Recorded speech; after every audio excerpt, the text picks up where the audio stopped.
Easter Sunday, I was invited to the Trump International Golf Club for their fancy buffet dinner, $100 person.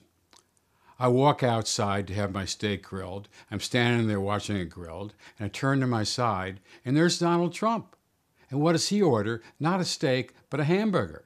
Nobody at this fancy club would pay $100 for a hamburger, but Trump does it. And he has the guy grill it half to death, just practically burned. And then he takes it, and he gets a bottle of ketchup, and he meticulously puts about half an inch of ketchup on it. It's amazing, and walks away. Now, I thought that this guy is having a hamburger among these people shows that he's at least a populist in his food habits. And I decided, there's a novel in this, a satirical novel. I know Trump. I've observed him over the years. I know his butler, Tony Senecal. I'll write a Roman of clay about Donald Trump, and I'll call it the president's butler. I'll write it through the eyes of the butler.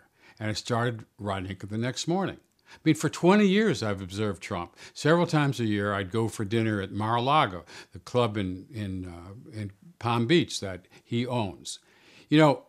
People call during the week to see if Donald is going to be there on the weekend. If he's going to be there, they're all there. They're all there to see Donald. Now, if I had several $billion, the last thing I would want is to show up on the weekends and have all these wannabes hanging around me. But Trump loves it. He loves to be around people. And he's a wonderful host, just a wonderful host. And that part of him, that's only part of the book. But I wanted to capture in my novel a human being. And Trump has a kind of authenticity about him, despite his politics, many of which I find abhorrent. So I began to write this novel. It's not really his childhood. There's some elements of his childhood. There are elements of his life in it. Psychologically, it's Trump.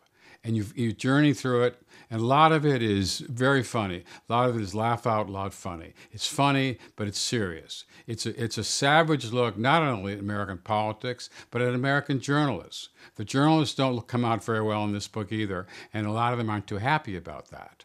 But that's the way it is. It's a very readable book. It's available now. It's called The President's Butler, and you can get it on Amazon, or you can get it for $4.99 for a sale price for the ebook, and you can get the softbound book for $9.99. And it's also available at Kirkus. The bookstore is going to buy it there.